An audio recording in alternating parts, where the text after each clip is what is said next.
Hi there. John? Welcome to our series. I'm in the hot seat at the moment. Yep. And we're talking about things that I come across really regularly in my counselling room. And I don't always counsel. In fact, John tends to counsel for bottled up. I've had a practice that goes back many years, so I have many issues in my counselling room. And these are more the issues I get in my counselling room, basically, but then we'll adapt them to how that can be applied. There's a definite crossover, Yeah. Some of the issues are crossovers, not necessarily the people, but certainly the issues that we deal with, because they're about life, and even some people who have got, in alcoholic households, they've got other things, there's life going on as well, and sometimes it's what you're seeing as an exaggeration of some of these issues within the counselling process. So this one we're dealing with today is called The Fuel of Dysfunction. Gosh, it sounds like a thriller. It's a James Bond one, then. I'd love to hear the theme tune for the theme of dysfunction. Fuel of Dysfunction. These are not taken from workbooks or counselling courses. Right? These are my kind of colloquial it's your description. Thing. Yes, it's description. Okay. Shorthand. The fuel of dysfunction, I think, can best be described by looking at the behaviour of a workaholic. A workaholic. Okay. Right. In an ideal world, you are loved for who you are. Okay, so if you come into a family where you're wanted and loved and nurtured, first few years, basically, before you do anything, you get the message you're loved. You're loved because you're ours. And so you learn to be loved just because you are. Right? Okay. Then you get to school, and then you come to a new developmental stage where you begin to be loved and affirmed for what you achieve. Okay. Now that all goes swimmingly if you come from a really nice cell. You have the ability to everything to go kind of well. If you don't get this real big lump of being loved for who you are, when you get into being loved for what you do, right? Okay, that's when you hit the jackpot, for your very empty, deprived love tank. Okay. So then you get your affirmation from achievement, rather from the core that I'm okay inside. So it becomes I'm okay. So you overdose. Yes, I'm okay because of what I do. Okay. Now, that then is the fuel of dysfunction. Okay? Because what you find then is that you work and keep working and keep working and keep working. And so often, if you look at workaholics, you can trace it back to a core lack of self-esteem. And so that fuel then drives you to do far beyond, what you really need to do. Okay.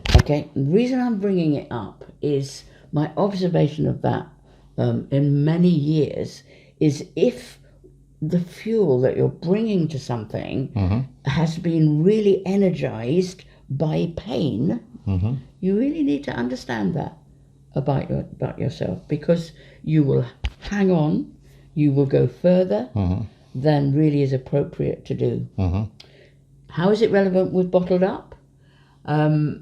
If you don't feel loved inside for who you are, getting on top of this situation and achieving success, you will drive yourself to the ground. You will focus on trying to get the drinker to behave, and when we come along and say you've got to care for yourself, you probably have a little explosion inside, because you need to achieve, sorting this situation out. Why does it help? I think if you hear this and you think, my goodness, that's me, then you can say to yourself, you need to just be at peace. It doesn't matter. Let's take this one step at a time. Let's look at us. And because the basic truth is, if you're in a better place, you have so many more resources to help your drinker. Yes.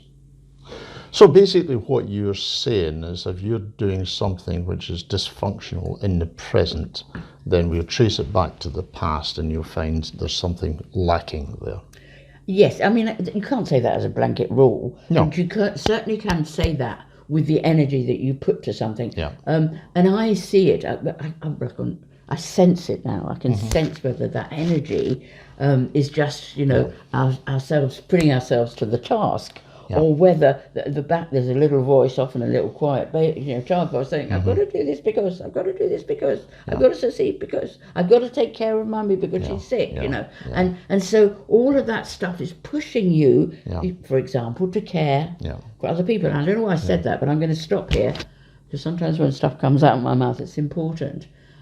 If you were in a position when you were a child that you had to care for someone earlier than you should, again, if you're with a drinker, you will over-focus and you will care for them because somewhere deep inside you think it's your role,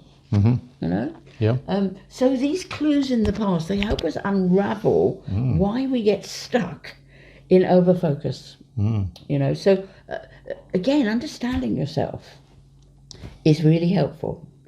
When you get yourself, be really, really kind to yourself. Don't kick yourself. Nurture yourself, understand yourself. These bits are a part of you, but just don't let them drive the car of your life, although they'll drive it by mistake into the nearest wall, basically. Okay. You're staring at me. No, just waiting. I'm not staring at you. I'm listening to you. I'm hanging on every word. Good. All at that precious moment, I think we will stop. Yeah. Anyway, I hope you find that helpful. Again, they're just clues to help you unplug from unhelpful things that might be driving you and actually live in the present. You're going to need every bit of energy that you've got to do this in a functional way. Okay. Do we put comment sections, don't we? And do comment and share. We love to hear you responding. Yeah. No, I think that was very good. I don't want to take away from what you said, but when I look at myself as a drinker, then what I realise is that there were many things missing from my past. I did not have a full set of whatever it was that I should have had a full set of. But alcohol gave me that full set. Yeah. Alcohol gave me that feeling of love. Alcohol gave me that feeling of being interesting. Alcohol gave me that feeling of being relevant. Alcohol gave me the feeling that I was not invisible anymore, and it gave me all of that. And therefore that was why I did it. Absolutely. So and I can see that it is rooted in my past, but I'm not blaming my parents for this because some of it was my own doing, but yes, that is there, but again, as I said in a previous video, but with drinkers we have to deal with the present before we can deal with the past, and that's because for the simple reason that you can't process these things, you can't work them through them when you're intoxicated with a psychoactive drug. Yeah, and make sure if you start looking at the past, we want you to have really useful explanations, not necessarily turning them into excuses for bad behaviour. And some people do that, and I think alcoholics do that. So yes, there's two levels of recovery, isn't there? Recovery from the addiction, and then recovery from the issues that drove the addiction underneath. For the family members, then they might find that they react very strongly to a particular behaviour in the other person, and that is rooted in look past, back and think, why is that happening? Why can't I let go? Why can't I stop? Because there's echoes or shadows of the past coming in here. Yeah, it's a good way of putting it, actually. Yeah. Good. So don't be overshadowed by your past. Yeah. Just live with your present, and again, that always helps you for a good outcome in your future. Thank you for listening. Bye-bye. Bye.